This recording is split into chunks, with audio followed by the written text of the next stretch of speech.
Hey, what's up, everybody? Welcome to this weekly episode of Call to Action Live. We are happy to be here. It's been a crazy week with Schmodown. Awesome matches, crazy news. It's been spectacular. And to my right, I have the amazing, the one, the only, the PLD, Paul Denuzio. How are you doing?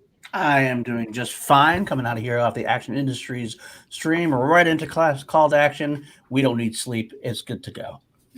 Absolutely. And below me, I have the lovely, the talented, the one-of-a-kind, the amazing Mac Daddy, Alex Mack herself. How are you doing, love? I'm just going to be posing like this for the rest of the day, evening. As you should. I just realized the theme song kind of sounds like a mixture between like the new Doctor Who theme and the Rick and Morty theme song a little bit. I just realized if they had like a theme song baby, it would be ours. It kind of does. I feel like that fits our vibes. I like a little timey-wimey kind of situation. So. Sorry, does that make which one of us would be the doctor then? Not me, because I've never seen a single episode. Well, I'll be the doctor. There you go. I just want to be a ginger. I've been waiting to be a ginger. Am I a ginger yet? Damn. Actually, I'm too old. I'd be the old man doctor from like the original series that comes back, like Tom Baker or whatever. Oh, wait, be like, who? Yeah. All right. Well, we have a fantastic show for you this week. We had some spectacular matches, so we're going to start our show off with Don't Call It a Recap, where we recap this week's episodes of Schmodown, where all the matches happened, starting with a certain team's match, Cuckoo's Mess versus the Real Rejects. What'd you guys think of that? Can I interject one thing first? Yes. Order 66. Oh, yes. This is episode Order 66. I just had to say it. I love it. What is that referring to? I have no clue. What does that mean? This is why you're not a Star Wars fan. No, I don't care about Star Wars. Go yell. Lucas will yell at you in a couple seconds. Lucas doesn't really care about Star Wars all that much. It's Revenge of the Sith. It's execute Order 66 when the clones turn on the Jedi and killed most of the Jedi. Most of the Jedi, anyway. And they okay, so the space score and space robots are going to be like battle. Rightfully so. Rightfully so. They're going to battle. So that's the way it works with their glow sticks. All right. Okay, we're good. I'm almost sorry I brought it up. Almost sorry. Our episode is now about Star Wars. All right. Well, what do you guys think of that awesome teams match? Did it end up ending the way you thought it would? What were your feelings about it? I was I was both surprised and not surprised in a way. I always felt like the Real Rejects had a lot of potential, not to be like a championship level team, but they always seem to have. I mean, Greg Alba, John Humphreys had that great run in the free for all, but Greg Alba seems to know his stuff. It almost seems like they have enough talent that with like enough Makugaing, I'm guessing that they can, nice book, that they can get some success. But it's interesting to see. I didn't know what to expect from the other side. We know Video Drew, but we didn't know what Rick / Tom was going to bring to the table. It ended up being an interesting match. Real Rejects getting the win is something that was a fun. Action Cat's trying to play on the air. But Video Drew and Tom, the new Tom, are going to be a good team, I think. Although I think they still have to find their ground, a few more matches maybe to settle themselves in a little bit. Especially new Tom. I think he doesn't just know what he's doing quite yet. It's a new experience with the lights. But it was pretty good. It wasn't too bad. All right, Alex, what did you think of it?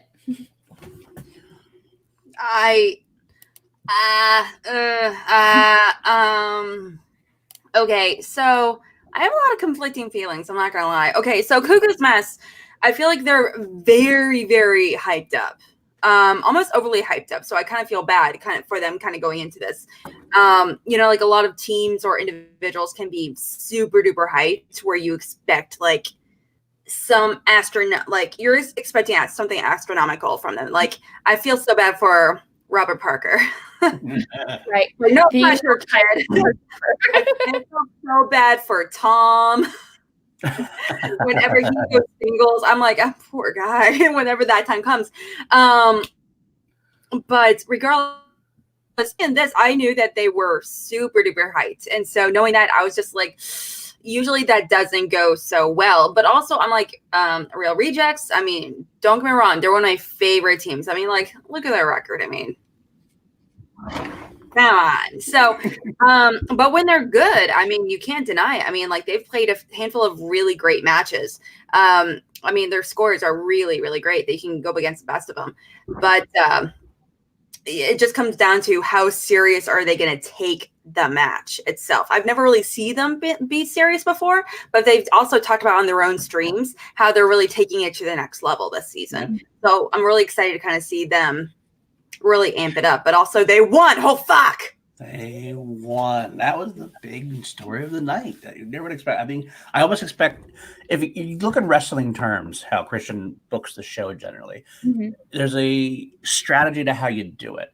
And Real Rejects were a team that I feel like Video Drew and Tom were supposed to beat. A lot of times when you establish a new team, you put them up against somebody who has some history with the league, has some level of, I mean, I don't want to say success, but they're there to make them look good. It's kind of like they're kind of called jobbers in WWE, for example. You beat them so that they look good, so they can move on. So they want to know. They're the sex tape. Right, exactly. That's exactly what it is. So sex, I like that. Do you not remember Fighting with My Family? I do. Yes, I do. That's what his nicknames. The Rock, Dwayne The Rock job. He's like, hey, sex tape. His job is to make people look good. That's why everyone calls him sex tape. Come on, man. Vince Vaughn. Love that movie so much. Y'all suck. Okay. I surprisingly wasn't a fan of that movie. Okay. You're being sent off the stream, right? Meow. I should. Okay, so this is going to be between you and I. Kelsey, heads up. It's magic. That's a whole other conversation we're not going to talk about today in this. Yeah. We're going to start fighting. We'll save it for ladies' night. Well, it's a whole section dedicated to the love. Ladies' night. Really? You wish you were on ladies' night. You would pay money to be on ladies' night. I'm here to have the battle. Now you're saying it's going to be a ladies' night where I can't be. That's a little unfair. That's all. We're just going to talk about praising it. We don't need you to argue with us because we know we're right. I wanted to love it. I wanted to love it. So many facts. Right. Well, you know what? Yeah. I wanted to love Star Wars, yet here we are. My turn. But anyway, all right, let's get on. But getting back on it, the idea was the Real Rejects were supposed to be a stepping stone, I think, for Video Drew, and it didn't happen. It would work out that way. So what does that mean? In this league, it seems like getting a loss is a lot bigger of a deal now than it was a couple of years ago, because now it's about there's so many people and teams needing matches. So you need those wins. Even bad teams are still solid. Right. Exactly. If you're really able to dissect them, they're pretty solid still. So it's I think that throws everything a little bit out of whack. Although I know in Christian I trust as far as that goes down. Ever since Drew and Dan Merle happened, I think he's got plans within plans within plans. Oh yeah, I'm sure he has like 5 storylines for everything that could possibly happen, just in case. We have a Ricky competitor in the chat, Mr. Sean Sullivan, just saying, so hyped for you. Yeah, we'll be talking about you a little bit later, I think. Listen, I don't want you to see you here, Sean. Sean, you got to go back in your room and study. I got you in both of my fantasy leagues. You should be in your room studying nonstop until you're in one of my fantasy leagues. Just at. Although Janine is like a bigger presence in my fantasy league, I'm not gonna lie. Put it back in there right now. The manager of my fantasy league. Yep. I think you know what? While he's in the chat, it's a good time as edited announced. I think we can announce it. Sean's going to be coming on Chilled Action after the week after John Roca. We're going to hopefully have Sean and Jillian on him. I believe that's what we were talking about. Hopefully, I'm not. Oh, cool! Now she can't. Now she can't. She can't back it down now because I just. Now that's an announced. You have no choice. Oh my goodness. But yeah, that match was incredible. I did go into it thinking that Cuckoo's mess kind of was just going to get it. I had fallen for the hype. I'm like, yeah, this is going to happen. Although I love Real Rejects, so I am so stoked they won because I just adore those guys so much. They're amazing.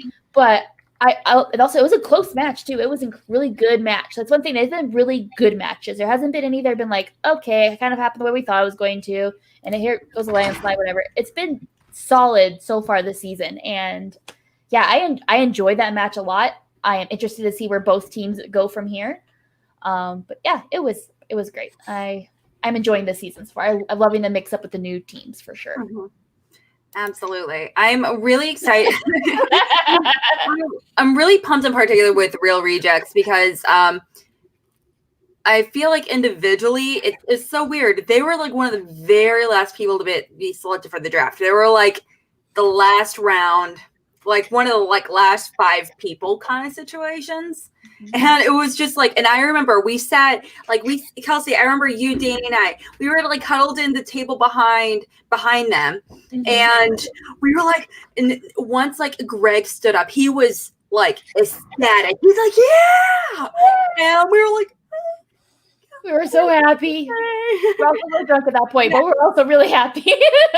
And then when he got back to his table and he was hanging out with his girlfriend, he's like, man, I've been studying so hard. It would have been a waste if I wasn't drafted. And I was like, oh, he's trying really hard. And it shows. It definitely showed this match that they have definitely, I feel like, taken their playing up to another level. It was great. Exactly. I will say the humorous part of that to me is I wonder, because Ghai picked him, and I almost felt like it was in response to Shannon, the queen, breaking up the wild berries. Like he was going to do the anti-heel move and keep the Real Rejects together as they kind of like the next other wild berries. So I almost wonder were they going to take him anyway, or is that like the push him over the edge? I'm going to be the super face and keep a team together. Mm-hmm. Well, people forget about the Real Rejects as like when people talk about like big fun teams, people's go-to is usually wild berries. People don't think about Real Rejects, even though they're like, I mean, there's not an established team. I mean, they've been in like 8 matches or something. Yeah, something like that. 6 matches total. I mean, as a team, I mean, like through the seasons total. So it's kind of, yeah. I mean, they definitely deserve a little more hype. And they got the great entrance. They're always fun. There's fun entrances. They do like the dinosaur entrance, the Jurassic Park entrance. They did, and so. What was with John Humphreys and the mask of the mask of the mask? That was classic. That was a great entrance. He had 3 masks. They are both like, so good. And he gave one to Greg, and he still had his mask on. That's right. First ever John Humphreys was. He had that great entrance. So. Yeah, those are both solid players if people sleep on. So, but either way. Yep. All right, ready to move on to the next match? Sure. I mean, yeah, I guess that's what it is. Hopefully, we don't know who any of the teams are going to face next now, do we? They haven't mentioned that at all. I don't think so. I have the schedule pulled up. I don't think they've put on. Okay. Nope. Actually, now that I think about it, before we kind of move on to the next one, I do want to ask, what did you guys think of the brand new character competitor, Rick Hong? I mean, like, because I remember chatting with him, Lucas, and Lucas and I were like, we're not sure about his character. I know he's like messing around and having fun. He did okay. I feel like he did solid, but I mean, individually. But I'm just like, I'm unsure, but it was also his first match. Mm-hmm. So I am pretty curious to see more of him in the future for sure. Absolutely. I am happy to see somebody commit to something right away. Like he took his character and committed to it. Whether you like the character or not, that's one thing or not. I think that's something he can refine over a couple of appearances. Mm-hmm.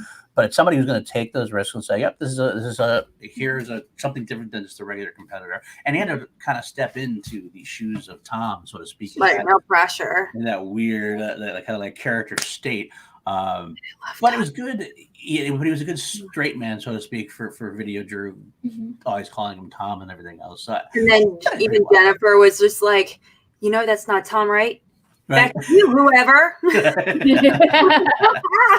New Tom. So new Tom he was fine. I think he has a good knowledge and everything else. So, Tom 2.0, exactly. Yeah, I agree. I liked him. I think he's gonna grow into his character too. Like it was his first time ever like doing that kind of that.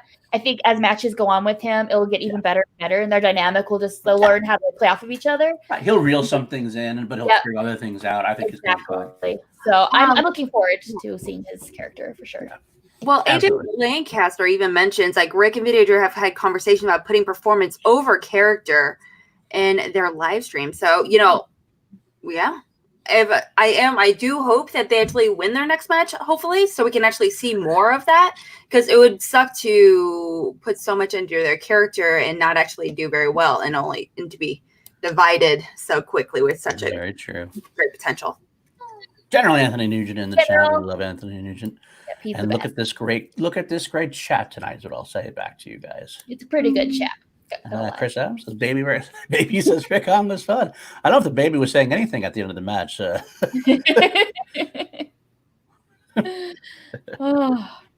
All right. Well, we had another interesting match this week, one that tugged on my heartstrings in so many ways.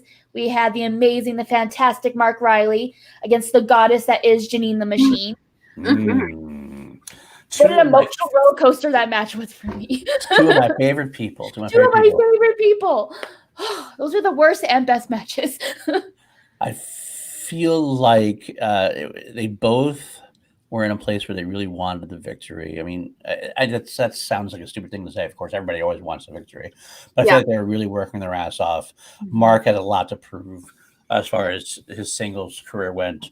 Janine always feels like she has a chip on her shoulder, like she's got a lot riding on it. And it was a great match between the two. They both had a little bit of ups and downs, a little bit. But I think at the end of the day, as soon as Riley hit horror in round 2, it just seemed like it was almost an inevitable conclusion. Janine fought to the very end. She had a couple of tough ones. At the end of the day, she still showed up. I hate the fact that people call her overrated, because she's not overrated. She just has had she always seems to have a bad luck in her matches. Something will happen that if one thing had gone the other way, it could have been a totally, totally different story. Absolutely. So in respect to both people, they both did well. They both deserve acclaim. And because Janine lost, I'm hoping that she gets a prime spot in the FFA to really just kind of like put her right back on track, because she works her ass off. I know that. So. Yeah, she works so hard. She is such a talent. Not to mention, like, getting kind of superficial here, her outfit, she was dressed like, oh, I can't even talk about it. She looked so beautiful. I saw her put on I think it was Movie Trivia Group or the Factory. She thinks about dressing, that glamorous for her matches now. And I loved it. I thought she looked amazing. Plus, I love Riley's new jacket too. That was pretty cool. Yeah, I kind of want one. Who else wants one? Matt Kearns wants one. Matt Kearns absolutely wants one. Matt Kearns. You saw that back in the day, right? He did his little his dressing up as Mark Riley for Comic-Con. Yeah. There's a picture of him and younger Mark Riley, or not younger Mark Ellis at Comic-Con, and that was a fun shot. I would see him with the new Superman jacket on too. It was a fun jacket. We're getting some really interesting comments here. Okay, so she's getting a lot of flack recently over this loss. And I do want to, obviously we're addressing it. We have some people talking about how she's overrated, and that's been a very hot topic in different groups and throughout Facebook right now. There's so many groups for Schmodown fans. But she's not overrated. She's completely wonderful in every way. She's fantastic. She does phenomenal. And so calling her overrated, sure, she doesn't win every single time. But, in that case, we can call Mark Riley completely overrated. Let me just say, Mark Riley, he's a fantastic player. He's always talking about being in the conversation for being on the Mount Rushmore of competitors. Why is he not being considered overrated? He's wonderful in every way. I'll tell you why. Because the reason why he's not, he's because he's a former champion. So they almost get that grace. Okay, that grace. And so that's almost that. Once you had that 2-time champion level, you kind of got that golden Goose for a long time. I will tell you what's happening with Janine. For a long time, she was underrated. For the longest time, she was one of the most underrated competitors there was. Mhm. I think a lot of people have pushed her now because they were kind of tired of seeing her underrated, that she's gotten to be finally to a place where I actually think she's properly rated now at this point. She's pretty much properly rated. Yeah. Because some people will view that, some people are viewing the pushing up to the properly rated as being pushed too far in their eyes, and that's why they're calling her overrated. I think they're dead wrong. I think there's no ifs and buts. I'm not going to argue with anybody about it. They can have their opinion, but in my opinion, they're dead wrong. I think she's properly rated now, and with a little bit of luck, with a little bit of the right spin of the wheel, the right time, the right scenario, she's going to improve herself. It's going to come, and I just think anything else is absolutely ridiculous to me. I agree. She is an amazing player that will have a belt someday. Maybe this season, maybe next season, but she's totally going to pull that off, and I am excited to see that because I absolutely agree for sure. To me, it feels inevitable. I also think that she might be in a similar situation as Drew McQueenie, where obviously one of the greatest competitors ever. I think she might be one of those competitors that really thrives in one division potentially more than others. Like Drew, he's good. Not a great, but he's solid. He's so good as a singles competitor. He is amazing in teams. When he's part of that team dynamic, he works so fantastic, whether it be with Drew, whether it be with Sam, whoever it may be, he's wonderful. It might be the case where Janine, she works phenomenally being part of that team dynamic. So I'm excited for her to be to see who her official partner is. Yeah, well, I also throw in the fact that even though she has had her share of losses, they've been against. Not only have they been against high class opponents, it's not like she's getting steamrolled. She's not getting knocked out by these people. She's losing in the 5-point question. She's losing by very few points. I mean, every one of her losses are close losses. And like somebody said in the chat, I think it was Sanmit Desai, who I don't know that name. Welcome. Looking at the last 2 matches.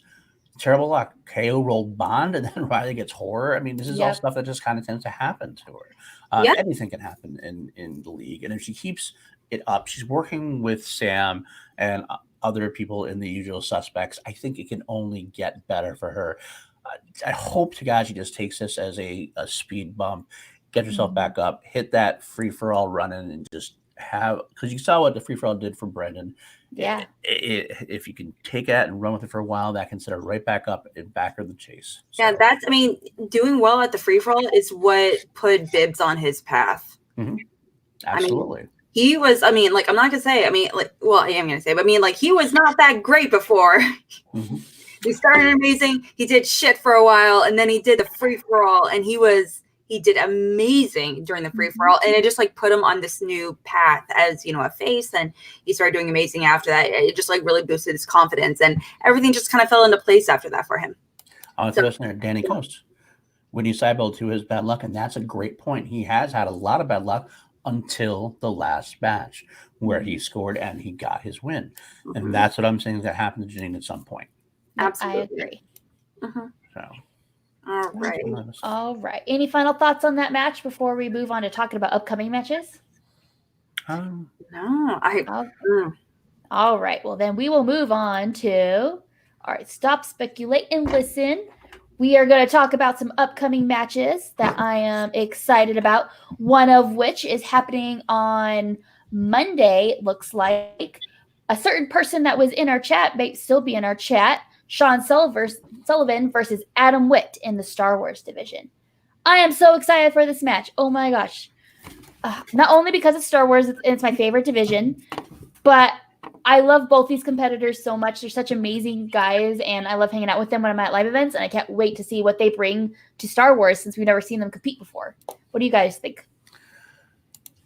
Well, I'm hoping that Sean Sullivan rolls them because I got to have 2 in my fantasy leagues. I know Sean's studying his ass off. I don't know much about. I know Adam Witt from last year. I don't, as far as the Star Wars league goes. I do know I should. How do I say this right? He's the proper age to be a good Star Wars fan. He knows. Okay. He's not all right, so he knows everything about the old trilogy. So I think he might. Just people of our age and our genre and in the space he works in and everything. we tend to watch the original trilogy, for example, like 5 billion times by now. So he might be in a good spot already without even studying to do well in Star Wars. I'm hoping it's a good match. I know he's got a great personality. Sean's also got a great personality. So, but being a rookie, he might have the first time under the lights. I hope that doesn't get to him. Adam does have the time under the lights a little bit at least. It should be a good match. They both have great personalities. They both have great knowledge. I think it's just a good match. Absolutely. Alex, are you excited for starting next week, seeing the Star Wars division come back out strong? I'm excited for new stories on how little baby Jedi glow stick holders are gonna. Darth Vader's gonna kill him at some point, right? Is that what happens? Is that why it happens?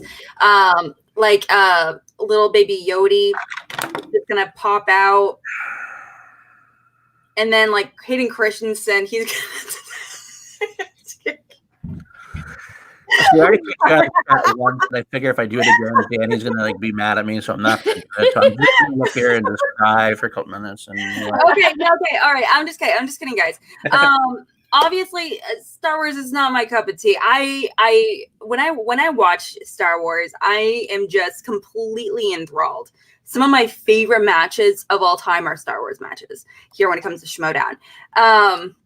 And to me, it's like by far, to me, it's one of the hardest leagues to be a part of. It's so in depth. There's so much history. There's so many little things to know. I just can't imagine that kind of level of detail having me a part of it. It's just intense. But the thing is, it's like, but watching it, I'm just so wowed by just their knowledge of it at the snap of my fingers. I mean, it's just bonkers. So, am I excited for Sean? I'm sure he's going to knock it out of the park. I'm sure he's going to be amazing. I'm also mega excited for Adam because every time I see him on any of his channels, I think he's a fucking delight. I love him and Paul together. So, they're so funny. I'm just excited to see Adam by himself, but also me personally, I haven't seen Adam really talk about Star Wars at all. It makes me very suspicious. Like he's like potentially like a low key, like a really studious competitor when it comes to the league. So like Sean is very open and obvious, but he's like, hey, I actively study. I work hard for this. Adam's like, what's gonna happen? I don't know. So that makes it a fun time. Yep. I'm super excited. Not sure who I think is going to win. Possibly Adam because Sean's in our chat right now and isn't studying, but just I kid. I'm rooting for Sean. I love Adam so much, but I'm rooting for Sean. I want to see him win. We'll see what happens. Yes, absolutely. I am super Adam excited. Is Paul Preston's former partner. Yes. Yes. And by the way, Paul Preston said that Adam was actually better than him.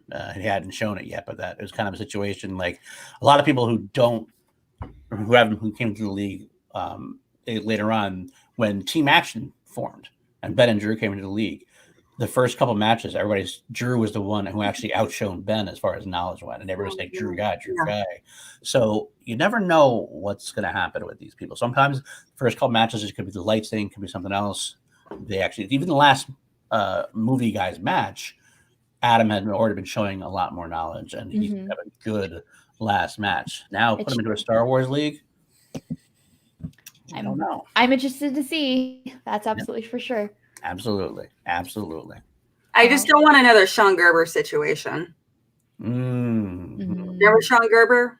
I do tomorrow MCU. Yeah, he didn't. Yeah. Yep. I remember. He got like a whole 3 points. Poor guy. But he also had like a 2 days warnings in his defense. So. All right. And what ready to move on to the next match that's happening 2 days later that I am also very interested in. I love you, Anthony, but someday we will get you to the right side. We will work. They can keep working on you, Anthony, but I'll stick with you. There's one of us here that knows the truth, so it's fine. All right. Looks like on Wednesday, we have the Barbarian versus Clee Wiggins for singles. I am so intrigued by the Barbarian. I am as well. I've heard great things about him.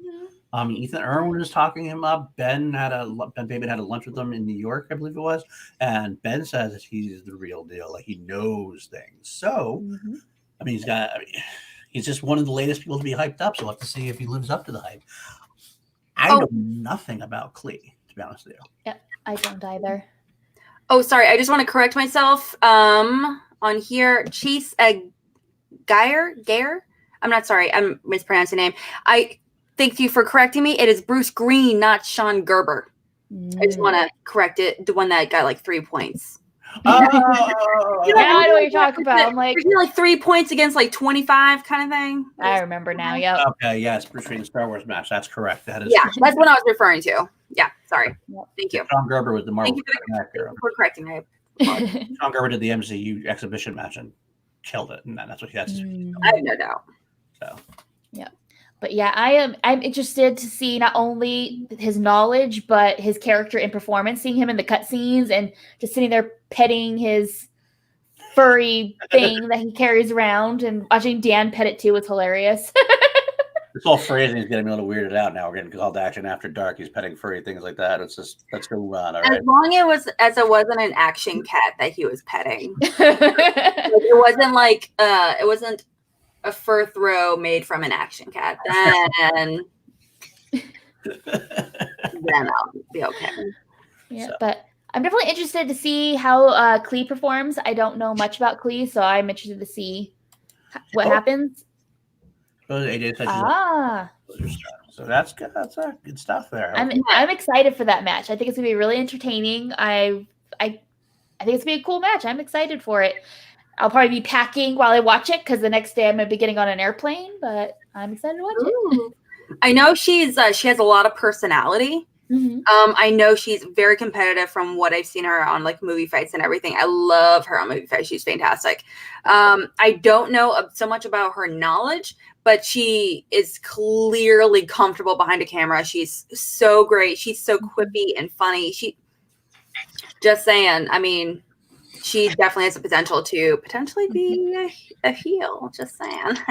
I can't help it. I love my heels. If you haven't noticed, I do. You don't know what they are, but you love them. So we'll move on. More argument about that. That's more the topic, PLD. That's a good question, Sean. Thank you for bringing that up, Sean. People, like, subscribe, do the notification bell, because I mean we post on social media that we're going live at certain times, but you know things get lost in algorithms and things. So pick the notification bell too. Absolutely. All right. Anthony's picking at that. Yeah, I got that. So there's these shoes that are taller than other shoes, and that's the kind of heel that Alex knows what it is. I won't debate it right now. I feel like I really want to get some like if I can get some like off-brands Louboutins. Oh, I want Louboutins so bad. Something just you so can buy the paint on Amazon. Heel.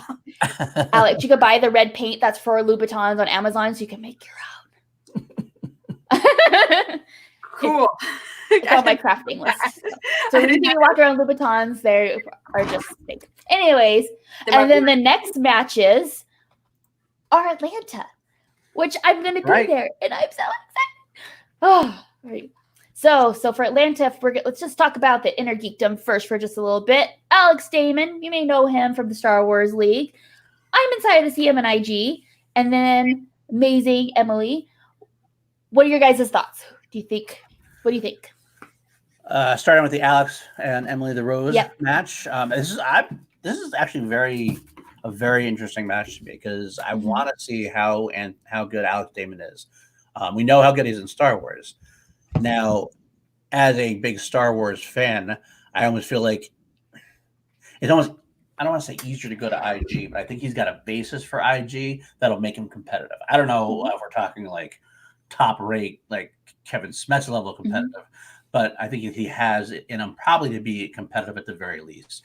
Emily the Rose has been an uppercomer. She had a very tough first match, if I remember correctly, but each match she's kind of gotten a little bit better. She seems to have made her presence known. So I want to see those two worlds collide. It would be amazing if Emily gets a win. I think it's big for her. if Alex gets a win, it kind of got to be about how the match goes, even more so than who wins or loses. If Alex can come in and dominate, then that's going to be a huge story and huge for the Rock Stars. Let's put it that way. It's very true. If Emily comes in and dominates, that means the Finstock Exchange could be getting some loving, some more loving than they already have. Right, they definitely don't have enough good players. I mean, they're such a dominant force in the league overall. It's obnoxious. I was talking to Luke about this over dinner. How we were we were walking to my car and I was like, I'm not gonna lie, like, because Lucas is going to Atlanta and I'm like, fuck you for going. Fuck you. But at the same time, I'm excited for him to go. So whatever. But I thing is, Emily Rose Jacobson, she's part of Finstock Exchange. No matter what the singles belt is going to be in the Finstock Exchange, it's such a Finstock Exchange event. I'm sick to my stomach. Whatever. You're right, Alex Damon, if he does win. But also, I just really, as much as I really want to see Emily Rose Jacobson to succeed, I just really want someone I really want someone other than Finstock Exchange to win this match. I would could have been anyone else. Very torn because I want her to win for her because I adore her and I love seeing strong females in IG doing well. But I also want to see the Rock Stars kick some butt and take them away from the Finstock Exchange. That their first match too. It's Rock Stars' first match. It's a completely different situation, though. I mean, like, how expansive is his knowledge in terms of all of IG? I can't remember how many. There's like a list of so many movies, from Ninja Turtles to all of MCU to DC, DCEU, or etc. I mean, there's hundreds of movies just to know inside and out. It's bonkers. And he's great at Star Wars, which is technically, 9 movies? 9 movies in the Skywalker saga. Yeah. But you also have the Rogue One, Solo, and the Clone Wars cartoon as well. So okay, so 11. You got 11 movies. 12. 12. Sorry, excuse me. 12 movies versus 200 and something or 300. It's arguably on the same level. It's just it's like apples and oranges. Let me stop there. I'm using my count. Let me stop you right there. The truth is, though, honestly, I feel like I'm someone who loves Star Wars. I am a huge Star Wars fan. Absolutely. If I was going to enter any league myself, it would be Star Wars.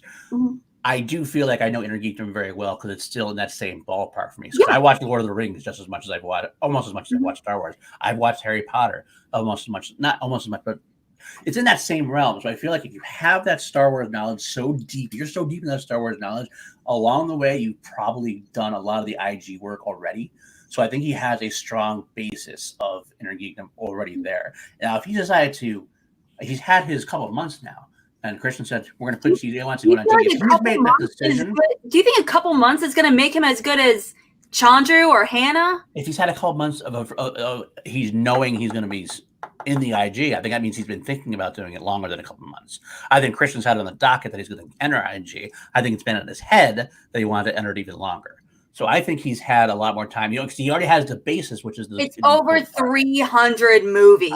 It is. It absolutely is. But he's not going up against Smets right now. Okay, yeah, but he's also going up against someone that already is being trained by Lavin. No doubt, but she hasn't had quite the same level of success as somebody up there. So it's a good first round test for him. That's fair. That's very fair. That's what I'm thinking. I think he already has the basis. Now the proof's going to be in the pudding, whether he is or not. My prediction is that I think Alex is going to take it. I think that he just. For someone who has the ability to know what he knows in Star Wars, it's automatically it just means that he's got that basis for learning. So if you give him a little bit of knowledge in there, I think it'll click in very easily for him. Now, will he ever be that level of Smash level? I don't know, but I do like where he is a little bit more than Emily Rose at this point. She could shock me. She absolutely could shock me. I'm nothing against her. So if I had to make my prediction, I think Alex wins. I'm gonna go with Emily Rose. Okay, fair enough. I guess I'm far, torn. 3-on-3. Just saying. My head says Alex. My heart says Emily. But I think Alex has got it just because he just got this encyclopedia in his brain that he could pull from. That I think he's got it. We'll have to see though. I'd love for Emily to get it. So I'd be so happy because I adore her. Mm-hmm. That's his job to write videos about Star Wars. That's why he's so good. That's true. That is true. But he thinks Alex is going to win, but it's going to be an ugly win. Could be. Could very well be. Here's one thing we should mention too about the match that's not brought up. Alex has Roxy as a manager. Yes. Emily has Dagnino as a manager. Ben, I love Dagnino. Ben and everybody, they can talk about how great Dagnino is all they want. Dagnino is probably good at pumping him up. Now, I can believe that Dagnino would be good about positivity. He'd be good about like making them feel good. Mm-hmm. But as far as like in-game knowledge and gameplay goes, I think Roxy's much better than Dagnino that way. So I think Roxy as a manager is a big, strong in his favor. Yeah, I do agree with that as well. I love Dagnino. There is that. I thought it was announced that Gucci wasn't going to be there. No, he is. He is there. He is? There. I thought, I thought they said that they were going to have like one of the. That's just for the main event. That's for the main event, I think. Yeah, he can't manage both of them, so Roka's got to manage. Makes sense. Okay. I assume that it's going to be Gucci managing in there. Although, again, that brings up, everybody keeps bringing up Ben. Yeah, I thought Ben. Yeah, I agree. That's part of it, too. It's actually an interesting point, too, is like, because they've made a big point how Ben can't manage these things. It's got to be the players involved. But if Ben is there and he knows something's wrong, he can just kind of go, Dags, do that. And I don't know how Christian can really, like, how can you say something against that, really? I mean, like, just come up with some kind of little, like, it's almost like the Houston Astros. Bang on a trash, like all of a sudden, like a wrong extra comes, and you see Ben bang in a trash can. There's Danny in the chat being like, too soon. Too soon. Ben bangs in a trash can. Oh, that means I got a challenge. So if he wins, you can't tear Ben's shirt off because he'll have the buzzer on him or something. Or Dagnino has the buzzer on his shirt. So if Dagnino does not go shirtless, then you'll know that there's some cheating involved, some buzzers involved in that match. Wow, Dagnino's probably just call him like his like really intense like body piercings or something. So, yes, I am sorry, Danny. Don't judge me by my body piercing choices. Anyway. All right. Well, I feel like that's a good segue into the last match that's coming up this week. A certain Dan versus Ben that I am so excited for. Probably better you did, Danny. I'm probably sorry. For the best. I'm really sorry. Dan versus Ben. Dan versus Ben. Okay, I'm going to say something. That poster is beautiful. The newest one. But it makes me mad because it says Ben, the greatest right now. And I'm like, no. Ben is by far better than the greatest right now. So I took offense on Ben's behalf for that statement. But I get where they're going from. It's a beautiful poster. I want to hang it in my house. It is beautiful. It's very beautiful. I have faith Ben's going to win. I don't know why. I just have this feeling in my stomach he's going to defend. So, and of course, that's who I'm rooting for. But yes, Brian Ward is amazing. I love that poster as well. It's beautiful. They really need to make more available, being able to order posters, because I've looked on the sites and things, and there's older posters, but I would totally I'd have it in my house because it's amazing. I like how a lot of like movie posters. It's like such a. I remember being when I was in college studying this stuff. We would talk about like certain colors are like most often used in like movie posters and music videos and commercials, all this stuff, primary colors and all that good stuff. But in particular, blue and orange, because they're not politically affiliated, they're not associated with any holiday. They're used so often together. Mm-hmm. If you just look at blue and orange movie posters, like 50 movie posters pop up, and they all look the same, and they're all like kind of action themed or something. Mm-hmm. And it's kind of funny when I look at that. That's my first thought, but it's so beautiful. It is. Beautiful poster. Hey Tim, what's going on? Good to see you in the chat here too. All right, so I want to find out, guys. I know you guys are not Team Trader, but we're going against Dan and Ben. Whose side are you on? I'm interested to find out. Whose side am I on, or who do I think is going to win? Both. I'm interested in both.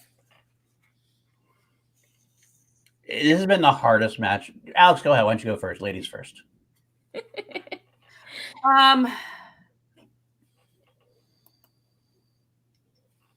I think Ben's got this, to be honest. Ben, I mean, obviously Merle is like hungry for it and everything. It's just, I think it sounds weird to say, but I feel like Ben almost wants it more, if that makes sense. He's just been so aggressively studying, and he was the one helping Merle through when it comes to strategy and those challenges and everything in New York to help get him there. So I feel like he's definitely a lot sharper when it comes to understanding strategy and understanding the strengths and weaknesses of his opponents. And Merle, he definitely does the same. He's just as studious and everything. It's just, I think Ben is just more efficient at it. That totally makes sense. Okay. Ben is the one that helps Merle. Ben is the one that helps give pointers to Roca and Merle. Mm-hmm. You know, so yeah. I will say that this is probably they've been hyping it up for a while, and rightfully so, because it is one of the best matches we've had in a while, where it seems like it could really go either way. Mm-hmm. I mean, Dan is the grizzled vet; he is the Hulk Hogan of the league, versus Bateman, who's come up as the Rock, as far as that as a WrestleMania reference. The old vet versus the new blood top dog. Ben definitely wants this more than almost anything else. I think that getting the belt was big for him, but defending the belt is just as big for him. And beating Dan just solidifies his legacy. I agree. So that is why I know he wants this more than anything. I think he might want it more than Dan, because Dan, as much as you always want the title, Dan's had the title before. He's a tag team champion now. I just feel like things are to the point. The one problem I have with that, what I'm saying though, is the fact that it could work against Ben, because Dan could be relaxed and Ben could get overhyped about it. It's a possibility of that happening, to be honest with you. I don't, but at the end of the day, I still think if you had to put money on it, if I had to put money on it, like I'd probably put half my money on Ben and half my money on Dan, because the manager situation is a key thing we haven't talked about yet. And that's part of the reason going into my whole dilemma. You have Roca on one side and you have Dagnino on the other side. Now, again, Ben doesn't need a manager per se compared to some other people, but Roca is good at getting in people's heads. Do you think Dan studying IG is really going to give him an edge to be able to put Middle Earth or I don't know DCEU Slice on the wheel, that he feels like that would give him an edge over Bateman not knowing IG specific slices as well? It could. We told when, just like the Oyama Snyder match, but Harry Potter on the wheel definitely affected the outcome of the match. I do think Ben knows it. That's true. Ken Jennings used to work at my work while he was in Jeopardy, so yeah, throw that up there. I get that. Yeah. It could be an advantage for him. It absolutely could be, because that's once Paul Oyama opened up that can of worms, it becomes an advantage for a lot of the players who are doing that. If they have any at all work in the IG, then they can throw Mike Kalinowski might have a bigger year now because he can put IG stuff on the wheel. That could really seriously affect the game. Absolutely. I think Ben is smart enough to know that once it happened, that Ben would start throwing those movies back on his list to study as well, though. So how much of an advantage? Because let's face it, Ben watches all the Inner Geekdom, the current Inner Geekdom movies anyway, like all the stuff from the 2009. He's been watching them anyway, so that might not be that much of a bonus compared to movie release dates, which seems to be a struggle for everybody generally. Well, there's a few competitors who can do it, but So I think Ben has a better advantage of movie release dates than Dan might have with Lord of the Rings, but it's hard to tell. I could see that. Also, we have to keep in mind that Ben is okay with taking risks. Dan is very safe when it comes to the betting round. That's a big one. Like Ben's like, you know what? Fuck it, 3 points. And Merle's like, I'm just gonna go with 1. I'm gonna go 2, maybe. I just don't want to go any higher than that because the risk is too much. Yeah, no, that makes sense. Depending on what your situation is, but 9 times, like I haven't seen him in any kind of championship match where he bets more than 1 point, from what I can remember. So, but I mean, it's like, how often do I go back and watch belt matches? I mean, I'm not sure, but still, it's not very often though. True. Yeah. But it's another thing to think about. It's a 5-round match like we were talking about. Ben showed on Spectacular. He is fucking good at the speed round. He is good. I think he's better than Dan has been on the speed round. So the chance is that Ben could win a lot of points back on the speed round. I truly think the betting round and the speed round is going to make or break that match. I truly do, because I feel like they're very both consistent in the other rounds. I think that's where the decision is going to, the decision who wins is going to be made, is in one of those 2 rounds for sure. It does go back to Ben saying Roken knows more than Tom, and it's true. He has a slight edge. But the only question I have is that helps with competitors who don't know the game themselves. Ben is a master of the game. I think he knows just as much as, probably about as much as Roken does as far as when to challenge something. I mean, Ben knows to challenge something that even it might not be challengeable because he knows he might be able to talk the judges into it. Yep. He knows that. He's done it before. He almost did a bad bullshit artist in New York, but that's a whole different situation. He's a good bullshit artist. Wait, you can't do those questions. And suddenly they're like, no, we made the announcement. We can't. Wait, never mind. But it got into people's head. Ben gets into heads too. I know. That was the point. I understand. Absolutely. That is what they want to bring up. Ben, with the psychological warfare that he brings, it clearly I feel like got to Oyama when he won the belt. Especially that doesn't get to Ben though. I'm sorry, that doesn't get to. But here's the thing, Andrew Ghai would argue differently. Yeah, and here's the thing though. Ben knows Dan now well because they've worked together. He will know more what annoys Dan than he did before, if that makes sense. Like now that they work together, he will know the buttons to push, if that makes sense. And yes, Alex, you were right. That was a while ago, and Dan has acclimated. I'll give you that. Definitively, I'll give you that. But I'm just saying, different competitor. I agree, but I'm just saying it can happen that you have gotten into his head before. So combine that with what Kelsey just said, that he's been working with him a lot. He knows him better. He might have a better knowledge of how to get inside someone's head. He can find a different. It's like you have the front door to get into somebody's head. He locked it up. Ben's worked with him. He's been looking around the house. He can get into a window and maybe get to his head. Again, absolutely. But I don't think you can, if you're going to beat Dan, I don't think, I agree. If you're going to beat Merle, it's not from being psychological about it. If you are going to do it, you're going to find a new way to do it. But I don't think it's trying to trick him or play mind games with him about when and when not to challenge. Well, he has said that actually directly. When we had the AAA, we had how to beat Dan Merle, and Dad was like, "That's not how you beat me," and he said that. Yeah. So you might be right about that. But the difference also here is Ben has the knowledge. Also, Ben's knowledge at this point is good enough to be in the league of Dan. He's the current champion. He's been studying his ass off. He knows so much. So with that, if he has that and can find a way inside Merle's head. You're making it seem like I'm in Merle's favor. I would Ben. I just want to make that perfectly clear. So as far as the way he's going to go about it, that's the thing. But I don't think it's just going to be by psychological. I think it's going to come down to potentially, honestly, I think Ben is just going to be riskier. I think he's going to be faster. He's going to be better at the buzzer, and he's going to be riskier with the betting round. Let me ask you something.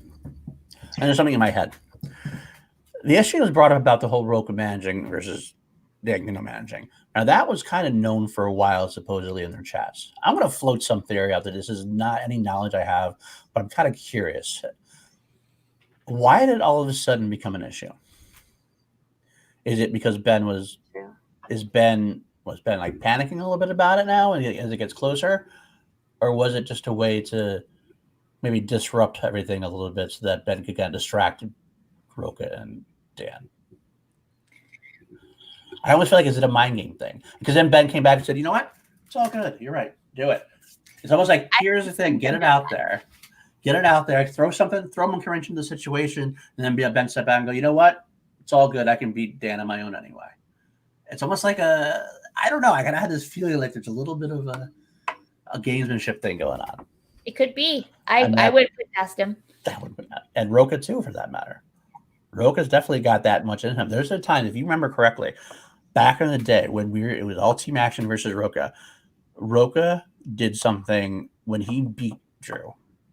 He beat Drew psychologically because he just didn't rise to the occasion. Drew went to that match expecting a big Drew versus Roka, big psychological battle, big heel warfare, back and forth, smack talk, and John wouldn't engage him. And I think that threw Drew off a little bit. And that's the kind of thing that Roka does. So I think they both are gamesmanship. And I think I think Roka's playing games for Dan because Dan doesn't play games. And I think Ben's playing games because that's what he does. In that case, you think Roka's playing favorites? I think Roka definitely, absolutely is playing favorites. I think Roka and Dan are this. Ben and Riley are kind of like more like this. Yep. And they kind of meet together. But if they were to break up, Dan and Ben, Roka and Ben would not be going together. Ben and Roka are the two most friction-making parts of the faction, in my because Dan, Riley and Dan have worked together before. Riley and Roka have worked together before. Ben was always that outsider who worked against Roka. Roka doesn't had a rivalry for a very long time. Roka doesn't get that shit at all. Nope. So I have this feeling like Ben wants to beat. I think honestly, Ben wants to beat Roka even more than he wants to beat Dan. almost part of it. That would be great. So. That would be an awesome match. I'd love to see that match now. Well, in that case, like Ben beating both of them it's more of analysis, just knowing that beating Merle would be a wee bit beating Roka by extension a little bit, if you know. And so suddenly he's just like, come at me, brah. Yeah, that would be a little crazy. I would like it, though. That would be very interesting. So, that would definitely make it a little more difficult for Ben, for sure. Well, okay. At the end of the day, what I would say is I think Merle still has the better overall breadth of knowledge. I think he has less weaknesses than Ben does. So it's all going to be about what they roll, what they spin, what Ben spins. If Ben gets a strength, Ben wins. If Ben gets a weakness, then Dan wins. I think that's what it's going to come down to. Yeah. To be honest with you. And I'm really curious of what IG specific slice he's going to put on that wheel, too. Is it going to be Lord of the Rings or Star Trek? That's what I'm thinking. Middle Earth or Star Trek is what I'm thinking. Mm-hmm. I wouldn't be surprised. Absolutely. Yeah. Same. All right. So I think we pretty much covered the Finn Stock Exchange drama that is happening. So really what we have to go next to is Call to the Network. Mm-hmm. Where we talk about all the amazing things we have coming up this week on our channel. Let's start with a show that's happening tomorrow. Paul, what's happening tomorrow on Chill? Drip, drip, baby. We got Winston Marshall coming on from SCN Live to follow up our record-breaking Mark Ellis show. By far. Over 2,000 Not a little views. bit. Thank you very much. Thank you very much. But I'm happy to have Winston on. Winston is one of the funniest people I've seen on SCN Live. Every time he's on the show, he makes it that much better. So it should be definitely a fun show for us. And I will throw it out there also. Next week after that, we do have the Outlaw, John Roka, coming on finally in a very highly anticipated match. And like I announced today, Sean Sullivan and Jillian are going to come on 2 weeks from now. Oh, that's so great. I am so excited. It's going to be amazing. All right. And then a couple days later, we have another show that is just blowing people's minds. It's one of the greatest shows on our channel. What's happening on Schmobates, Alex? I love Schmobates. I love my show. So this Wednesday, I'm actually going to be having Video Drew herself, Drew Grant, as my co-host, co-judge, really. So that's going to be so much fun. But I'm going to be having my competitors, Dwayne Burke and Eric Rodriguez, a.k.a. Nerd Chronic himself, famously known to work together all the time, very consistently, part of Schmodown. And, they actually live together, which makes it even more interesting of a dynamic. But Yeah, so it's going to be really fantastic. They're all wonderful people, and some of the questions are actually very, very focused on, very much inspired by this upcoming Atlanta match. So, hence. I am so excited for that match. It's going to be amazing. I love all those people and get to see them in all the different roles and getting to debate each other. Oh, it's going to be so good. Alex, you just keep blowing my mind with who you're getting onto that show. Like, I talk to a lot of people. I get a lot of no's for one. You'll be like, oh, I just have these people coming on. I'm like, mind blown. I just want to make it known that I'm undefeated on Schmobate still, even though I've only been on the one match when it was actually part of Call Live, I think, actually. Yeah, I'm undefeated too, but it was also back on the show months and months ago before it became the amazing thing it is today. I need to get back on and defend my name with that. You do. Absolutely. But I do love just co-hosting too. It's like I thoroughly enjoy it, so it's fun. All right, and I am not sure if we're having a AAA live this week. I have not heard from our boys if that's happening or not. But keep an eye out. We'll post about it if we do. We have a show that's usually on Fridays, Call to the Fan Leagues. I haven't heard for sure if it's going to be on this week, but keep an eye out. It's our amazing show run by Adelaide that talks about the fan leagues, and you definitely should check it out. And then, of course, we may or may not have Call live next week because I will be actually, no, I'll be up at home. Yes, we will have Call live next week. I get in at like 10 a.m. So we will have Call live next week. So that will be a lot of fun. I don't know. Our usual ladies' night, I will be in Atlanta. So we'll have to, we'll figure something out. Maybe like next week we could try and do something. We should. Oh my gosh, I need to okay, so I'm gonna be super duper available starting here next week. So please. Right. All Alex all the time. Alex on every show. He's about every show from now on. I need attention from my ladies, from Kelsey, from Danny. And we need to have a Jillian on, just saying. Yes. Jillian. Yes. There you go. Absolutely. Yes, we'll figure something out. We'll slide into people's DMs and figure some things out. It's happening. All right, so the last segment that I have for this evening is quick questions from the chat. Any questions you have for us could be Schmodown related or not. It is late tonight, so after hours questions probably aren't okay, but who knows? We'll see. So just ask some questions. What's considered? What makes an after hours, like late night or after dark or whatever? What makes it? If it's like something weird. If it's something slightly inappropriate. I feel like so. For me, I make it. It is inappropriate. I make it inappropriate, basically. That makes it inappropriate. That's an inappropriate thing right there. Sliding. Yes, girl, do it. Oh. He's like, yes, can I? There's our first question. I will be there. I'm going to figure it out. I will be there. I'm not missing Houston again.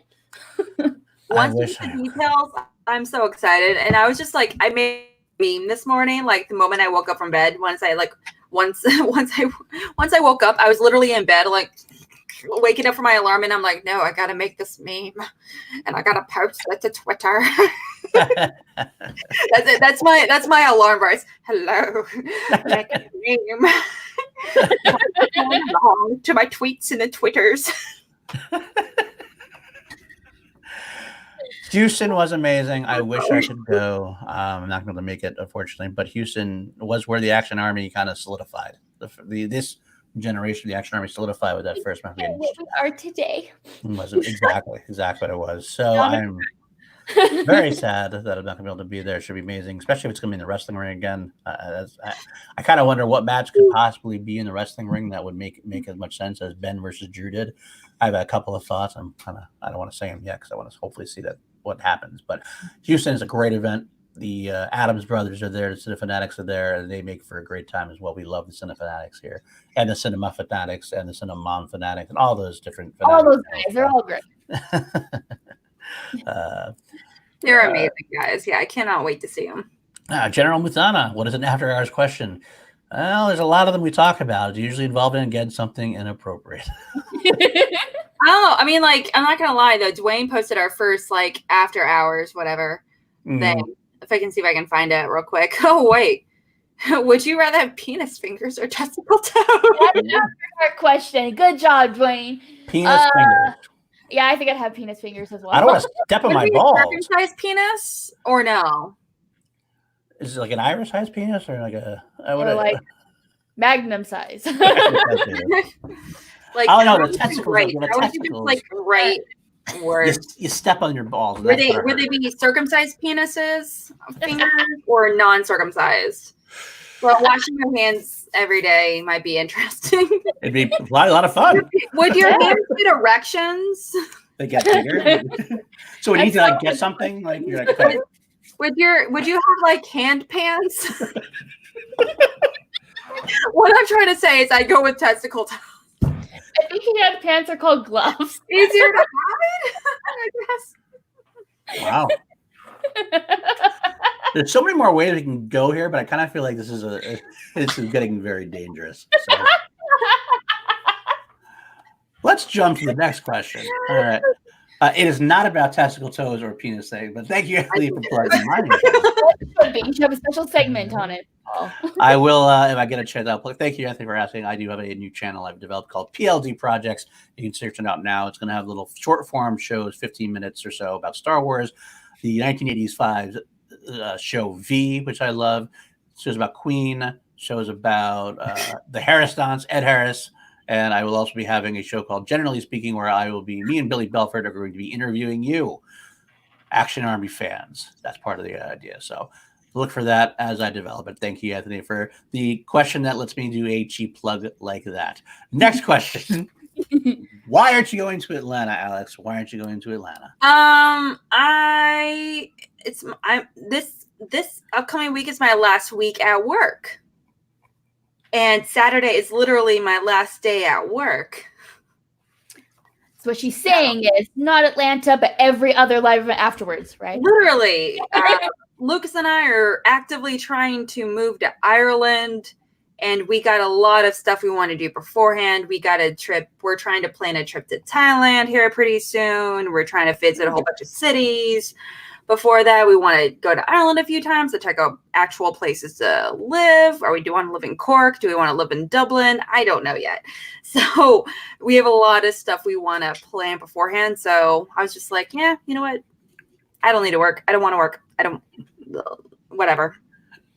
Right. So, what makes Bateman the traitor? Well, if you knew that, you'd be a traitor. He is the traitor. He left Drew behind to go with Mark Riley. He jumped at Drew was trying to save him, and when he accidentally knocked him to the table. Drew was trying to give him a chair in Houston so that he could sit down, and he took it from him and smashed him in the back. It's horrific. He's a true hero. And blood resulted from said accident, right? Exactly. Ours wants to know about our thoughts about the Friends reunion we can go on HBO Max. Yes, I do not like Friends. Oh, there you go. I've tried to watch it like 5 times, and I get like 3 episodes in, and then I'm done.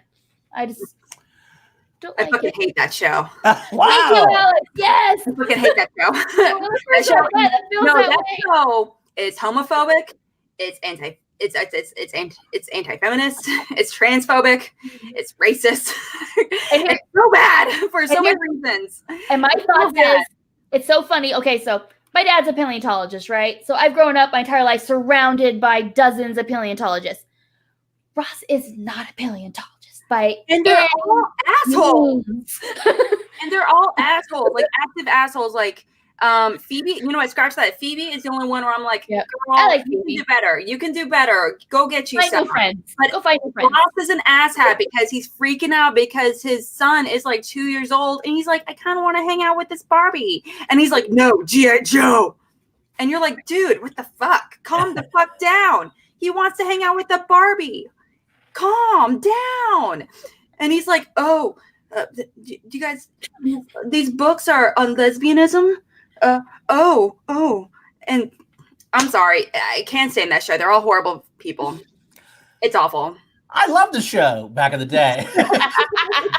First run of it, I used to love watching it. I watched it in college and everything else. I didn't really look into it too deeply, I'll be honest with you. But I will say this reunion thing does nothing for me because it's not like a scripted show anyway. It's their reunion. I don't know if they're talking about it. I don't even around in a circle talking.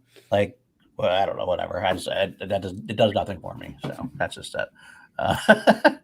Here's the next question.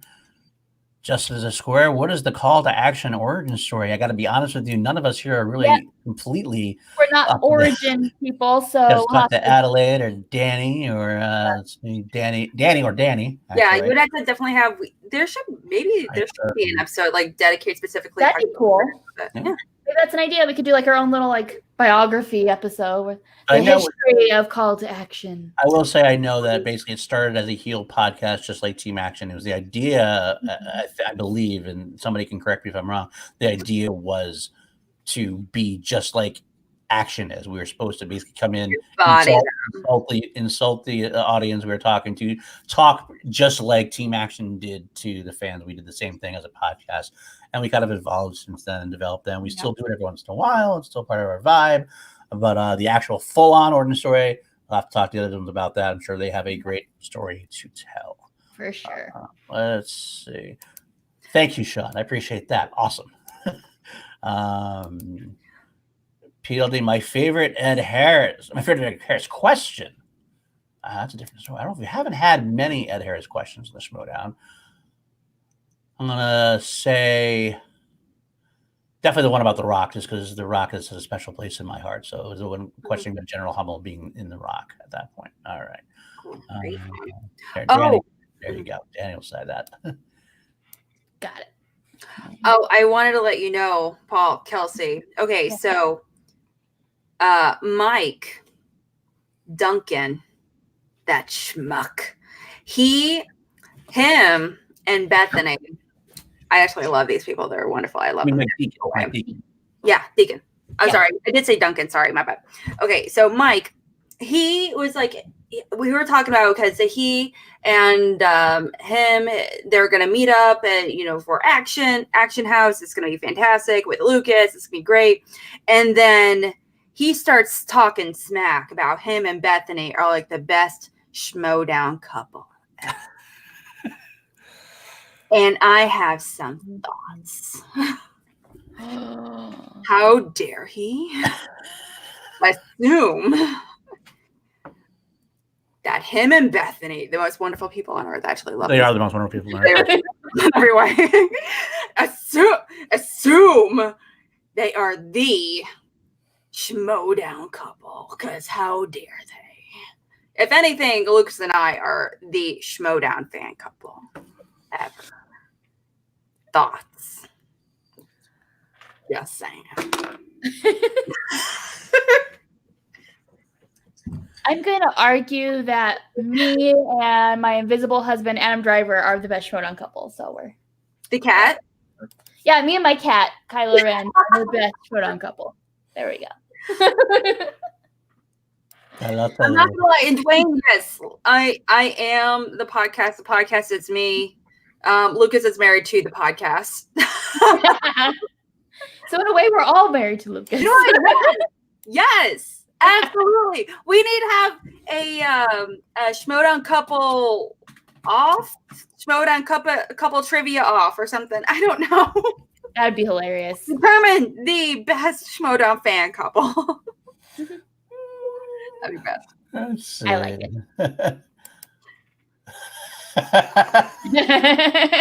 You know what? I'm here for it. I embrace it. Yes. Yeah, so they're going to relate to the party. Absolutely. This is the real answer right here, though. That's probably the real answer. Probably the truth. There you go. Thank you, Saul. I like that too. I'll take that, Saul. Oh, even better though. Oh wait, we both did it at the same time. Damn it. That could be as well. God, I'm married to a lot of things, aren't I? Yeah, you are. All the marriages, all the marriages, all the liquor, all the podcasts, all the moderations. It's everything. Yeah, because you and Lucas have that live event thing going. I don't need another live event husband. I got a live event wife with Rachel. I just want to correct you. Relationships are a competition. That's the whole reason to be on them. It'd be a Smirnoff thrown off if I have my. Otherwise, what's the point? That is the entire point of the marriage, of the relationship. So you can constantly compete and challenge each other. That is actually another good point. I think we have a winner. I think we got a winner, guys. That might be it. That might be it. Oh, boy. No, I think we've reached the end of the chat. If anybody has any further questions, it's now or never.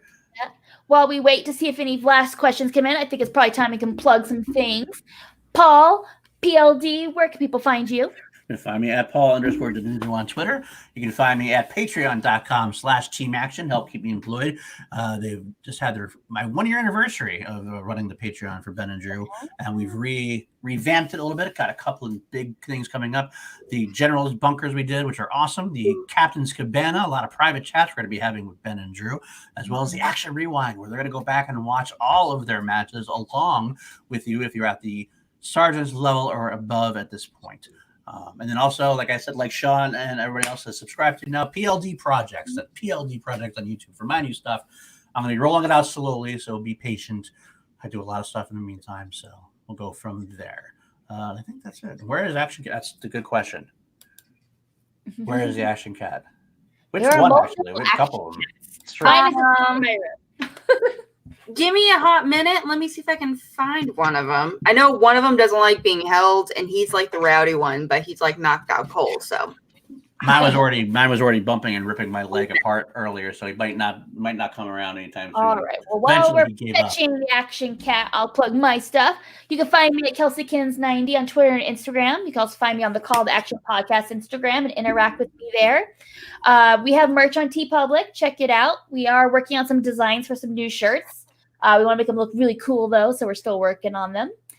And I will see some of you guys in Atlanta. I am already packing. I am so excited to see Ben defend the belt live, and also to go to the aquarium while I'm there, and to see Mark Ellis live. It's going to be a packed weekend. I'm so excited. Yes, it's always a good time, Mark Ellis. Always. Sure. Okay, for anyone who's not gone to a live event, go to a live event, not even just for Schmodown. Go because of Ellis show, because we're going to hang out, go for the bar afterwards.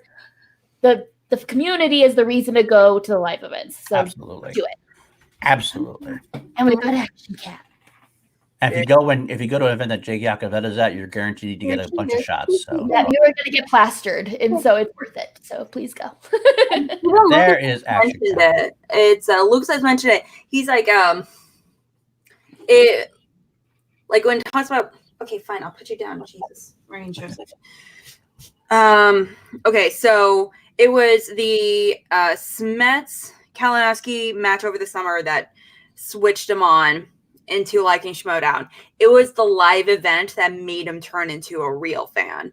Right. Like at the end of the day, I mean, a trivia show is a trivia show. I mean, there's Jeopardy and stuff. You know, that's all great. At the same time, we're fans of the community. This is so much more than that. We have real genuine relationships with a lot of these people go to these live events. We like to hang out and chat and we're up till literally 5 a.m. Mm-hmm. Yeah. We're up all night hanging out. So it's so much fun. It's so wonderful. But it's we do have genuinely relationships with a lot of these people. I consider Kelsey and Paul some of my best friends. Kelsey, I see Kelsey, honest to God, probably more than my friends that I hear in St. Louis. Same you know, and I'm I want to see more. I know. Mm-hmm. I love you. Love you too. You're okay, Paul, but you got me. You're good too, but yeah, so I mean, it's just literally we talk to each other every day, and we're such a passionate community, and there's so much genuine love, genuine friendship here. So that's what it's all about. The live events, sure, that's our unifying thing, but it's so much more. I go on the stream just so I can see Lucas in the background every once in a while. That's how much I want to hang out with Lucas. So if you could just move your shoulder down, I can see Lucas coming. He's not here, actually. He's there somewhere. He did slip me something not too long ago. Oh yeah, heel side. That's good. There you go. You got to study up on that. Study up on that, Alex. Study up on that. I do have a few more questions. Do we need to plug in anything else? Alex, where can people find you? Okay, then we'll go back. You can find me running the Call to Action Twitter page. I'm that person that runs it. If you're interacting with a Call to Action on Twitter, you're interacting with me. I'm the one responding to everyone and doing the likes and responses and all that good stuff. So I'm the one that's running that. So definitely give us definitely follow us there. I'll follow back, all that good stuff. But also, like I said, every single Wednesday, Schmobates, I run it. I love it. Come hang out with us and vote for debaters who should win. Absolutely. All right, so our last few chat questions. One event to go to, free for all or Houston? That's a tough question. That I will be going to both probably. For just the amount of competitors you get to see, I think free for all is like an amazing event to go to. So Agreed. I personally probably would push free for all of the two, but we also don't know what Houston's going to be yet. It could be something that's just like mind blowing. We don't know, but I think free for all. Yeah, I have to pick free for all too, even though if Houston could be amazing as well. But I banked that mostly on Houston before, so I think you have to. If I had to pick one, I'd probably go free for all just for the sheer volume of getting to see everybody. Yeah. Not to mention, it's like don't get me wrong, every live event's an event. But at the same time, free for all, it's like a good 3-hour process. Right. Mm-hmm. You're in there for a haul. So Haskell wants to know if we have any idea when the Chicago live event will be. I think it's June, right? I don't know, but my dad and brother are gonna go. So nice. I think it's June, but I don't know what weekend yet. There's still haven't got the weekends on. To go to that one too. Really, I'm planning for almost every single live event this year. I might have to skip some.